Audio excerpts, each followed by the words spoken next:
And now, please welcome to the stage our team with Google Cloud Security.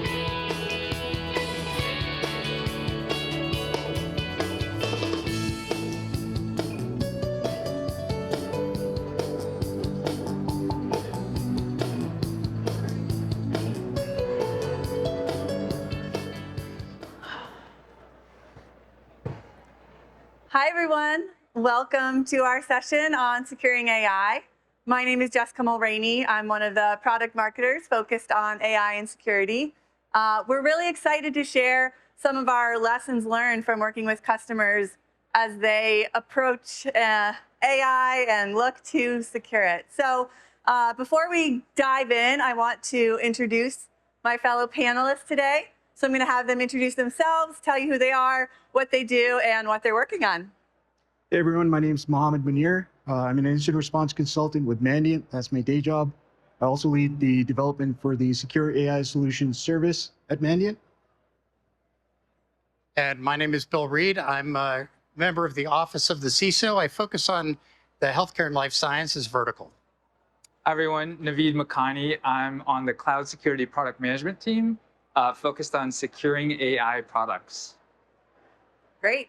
So we have a lot of meaty content, but we only have 20 minutes, so we're going to dive right in. So like many of you, I'm sure a lot of organizations want to take advantage of all the great benefits of AI, but they want to make sure they're doing it in a secure way. And we have clients and customers coming to us at Google looking for help as they're wrapping their arms around these challenges. So Mohammed, I know you work with a lot of clients on the consulting side. Can you tell us in your experience, what are some of the more pressing challenges that organizations face when deploying and managing AI? Yeah, something we're coming across very commonly is the expanding attack surface for organizations. They're struggling to identify how their threat profile is changing as a result of adopting these technologies and deploying them in their environment. So they're not, they're basically working on trying to demystify what the AI pipeline is and what the risk factor looks like as a result of them adopting these technologies. In addition to that, we're seeing that organizations are struggling with some proactive elements. So for example, understanding what are the relevant attack vectors for these types of solutions. Due to the nuanced elements of some of the components of the AI pipeline, as it were, they're not necessarily very clear on what some of those new attack vectors might be. So for example, LLM jailbreaking, or even taking a look at the attack vectors that may impact the infrastructure. So threat modeling is something else that organizations are trying to scale up on. Alongside that, validation of controls is something that is another struggle. And all of this is tied to understanding what the components are and how they can apply these concepts to those components within the AI pipeline. And the last thing I'll mention there is governance framework. That's a huge bottleneck for a lot of organizations where they don't necessarily have a clear guideline or governance framework to help identify risks around adopting or deploying these types of technologies in their environments. And that's resulting in some organizations that are a lot more risk averse from even developing these technologies or acquiring them from third parties. So that's definitely something else that we're seeing as a gap. Bill, what are you seeing? So a lot of the conversations I have are with CISOs and their leadership teams. And I would say that most of the early conversations were around governance. And I think that trying to figure out how should we be thinking about these types of technologies in the context of the way we govern IT infrastructure and the rest of our estate. So that's been a big part of the conversation. And I think there's been also a lot of concern around how to properly think through and characterize the threats associated with AI. One of the areas, though, that I'm beginning to see is people thinking about how they could actually use AI as a defensive tool. So rather than simply looking at AI as either an offensive threat or something that is going to be a liability for the organization, beginning to start to ask questions around how can I use it in the business of doing security. And so we're just beginning to see that. I think that that's a kind of an evolving and developing area. Yeah, I think the only thing I'd add is I'd say in almost every conversation I have with customers about AI, data comes up almost every time. So it's about data, because it's such an important part of the AI journey. It's whether you're fine-tuning a model, you're training a model, you're using an off-the-shelf model, but using RAG, data is kind of at the heart of this. And so a lot of questions around data protections that can be put in place at rest, in motion, kind of runtime. So a lot of the conversation kind of anchor around data protections. And you all obviously spend a lot of time with customers. And I think that we're probably learning just as much from them as they are from us. Has anything surprised you, or what have been some of your key learnings and takeaways from these customer conversations? Bill, why don't we start with you for this one? Yeah, I would say that there's really been this kind of surprising struggle with how to think about and implement guardrails. How do we think about the use cases and understanding the use cases? How do we understand the capabilities of the technology, particularly as that technology is rapidly evolving? If you think about the maturation of models over time and some of the kind of deployment architectures that we're seeing over time.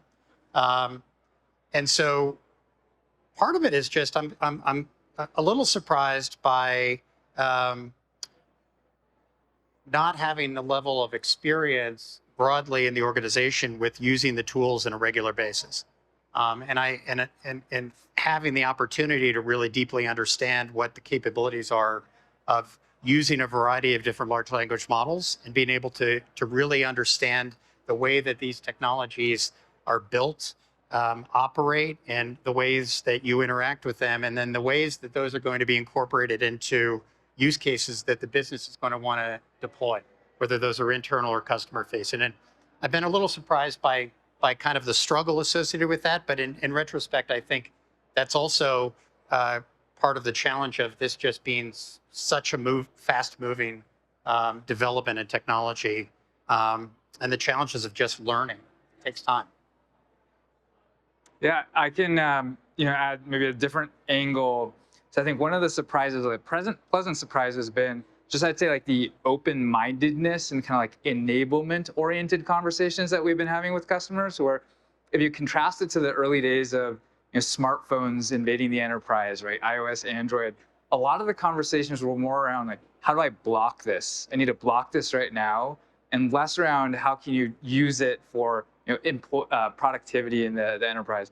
It's very different. These conversations are much more around, boy, this is really exciting. We can really transform customer experiences, really transform employee experiences. How do we get out ahead of this and securely kind of enable this to transform the business? And that's been really exciting. It's way more interesting than having the, how do I block this technology conversation? So a lot of the interaction that I've been having with clients is assessing their posture, the security posture for their AI pipeline. As a result of my day job being an incident responder, I see on a daily basis how attackers compromise vulnerabilities in environments in order to compromise a network. What was surprising to me was I'm starting to see a lot of those basic security hygiene practices that are gaps that we normally run into our typical IT infrastructure being reflected into the AI pipeline. So data security, access controls, full visibility into the components of the pipeline, understanding what kind of libraries are being used. We're identifying that these are all gaps that are, in some cases, not in all cases, obviously, but it's a trend that we're starting to see, where if you ask a question around how's vulnerability management being administered and its best practice.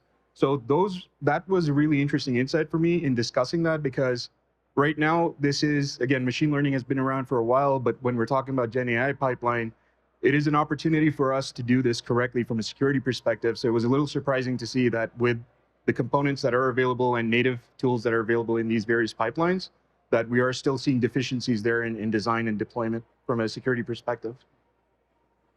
Bill, I'm going to piggyback on something you brought up earlier, and I think that's maybe the expectations that security practitioners aren't going to be AI experts right off the bat. And I think as we talk about securing AI, we're really finding that this conversation transcends security roles.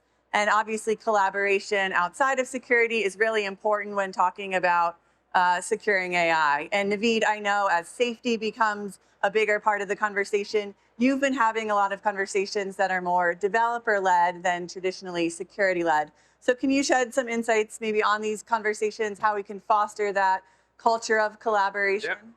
Yeah, definitely. So we're definitely seeing that, and I think part of it is Gen AI is very non-deterministic. You don't have consistency in the inputs and the outputs. There's variability there.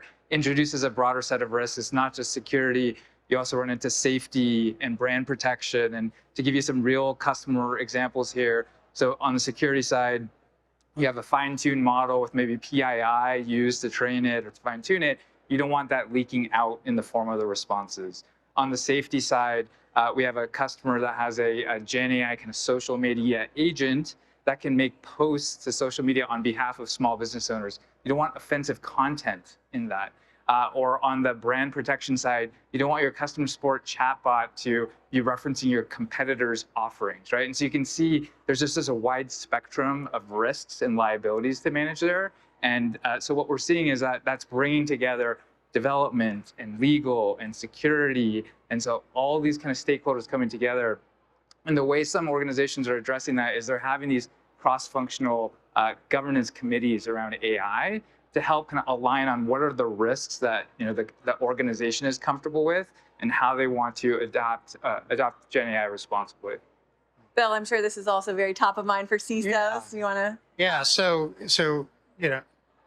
I operate in the healthcare and life sciences market, and safety and effectiveness of therapies are what the industry is all about, right? And patient care and providing high quality care. And so there's kind of a real sense of trying to understand how to use these technologies in a way that is going to meet what is currently some regulatory ambiguity. So a lot of the customers, particularly in the life sciences that are regulated by the FDA, are waiting for a little bit more clarity about how regulation is going to apply. How am I going to demonstrate that the use of these technologies are going to meet safe and effective care or of medical devices or drug production? And so the industry is trying to learn all it can. Where we're really seeing a lot of the early activity is on kind of the preclinical side, the things that don't tend to impact patients yet, but it's really about scientific discovery and how do I do that? But they're in that space seeking some clarity, I think, about how this is going to be looked at from the perspective of patentability and copyright as it applies to things that involve generative product.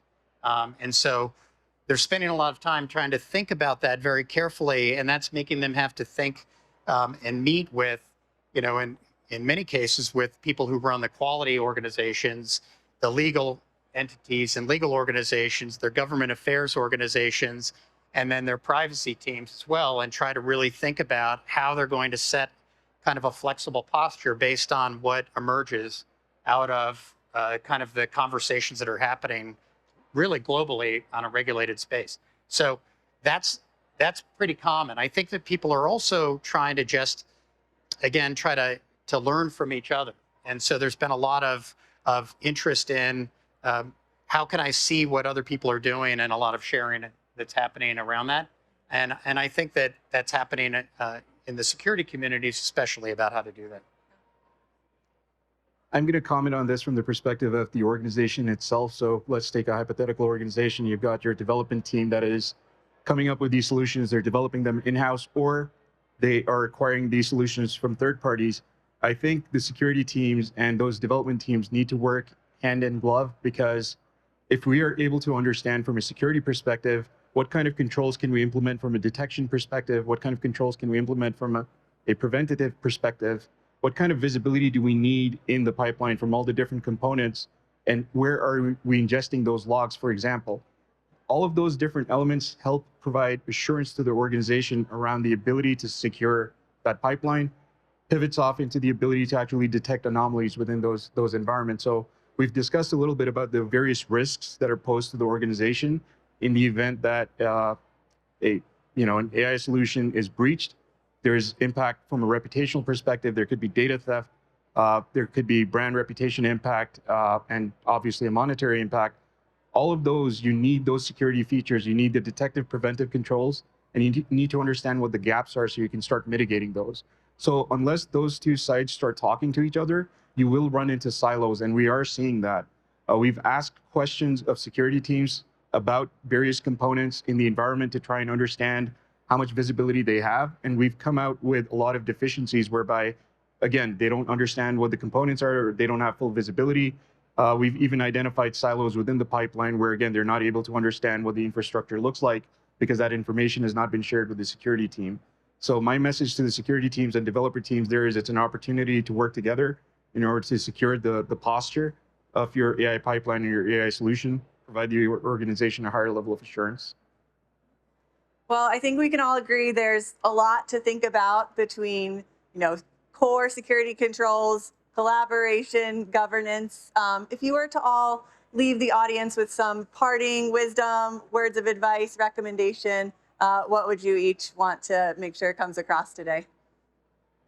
Yeah, I would just actually follow on to what Mohammed was mentioning is like start with visibility, and it doesn't have to be complicated. Like create a Google form, ask some simple questions, send it to your developers, to your data and AI teams, ask where things are in the Gen AI journey. Are we experimenting? What models are we using? Are we using Llama? Are we using out of the box Vertex Gemini? How are we using? Is it in production? Is it in experimentation mode, right? So like just start amassing that kind of basic visibility. And then once you have those answers, I've got some products for you.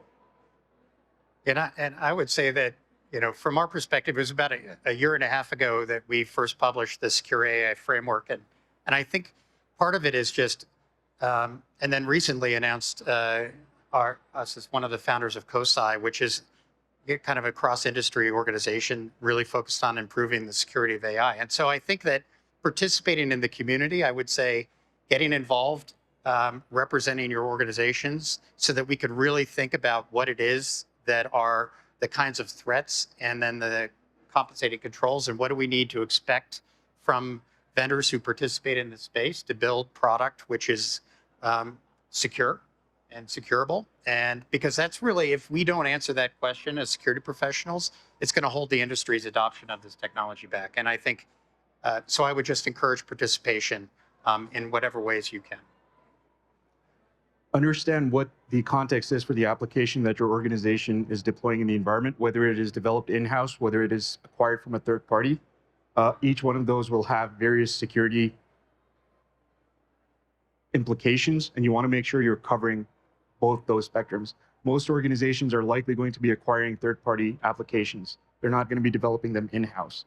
So in effect, from a security perspective, you want to make sure you understand what the implications are for the organization based on the use case of these solutions. You also want to make sure that you take a proactive approach. You don't want to be responding, always be in a responsive posture. We have the opportunity, and as stated, we have tools and services available that allow you to move more towards a proactive posture.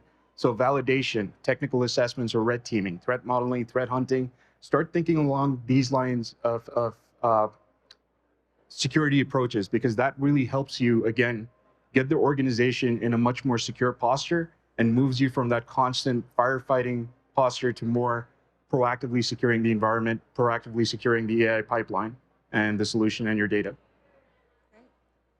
Those are all the questions I have. We do have a couple minutes left, so maybe time for an audience question or two if there are any.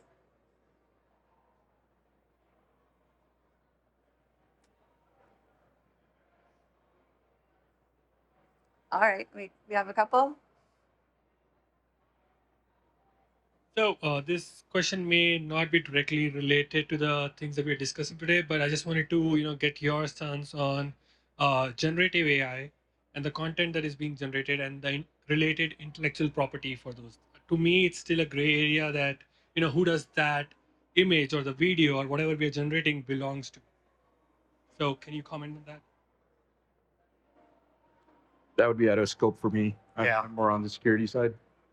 Sorry, it was a question around if it's generating content, like what's the IP Right. Who ownership? Yeah, who owns the image that is being generated? If I'm the customer and I'm using one of the models to generate, an image, for example, who does the IP belong to? Does it belong to me? Does it belong to the company whose model I'm using, and things like that? And do you get those questions from your customers? I am probably not the best to comment on that. I think it's a good question though. Yeah.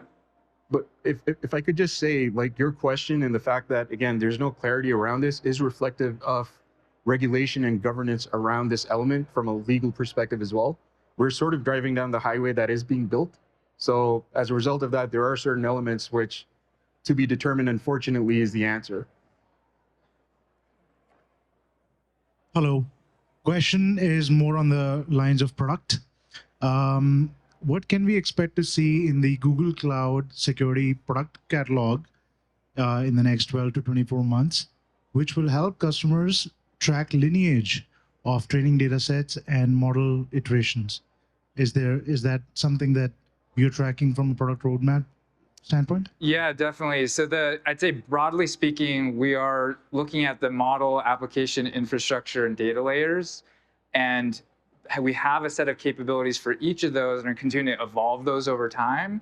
Your question was about data specifically. So there's a set of data capabilities, including kind of existing controls there. So you may have heard of like Dataplex. There are other tools that we can use to help you bring that data governance, security controls. We have a couple things that came to preview. So one is data security posture management, which just recently came to preview as well. So there are things that we could do there to help mitigate some of the risks as you think about that data pipeline feeding your AI models. Gentlemen, thank you for the great discussion. Thank you all for joining us. Thank you. Thank you. Thank you.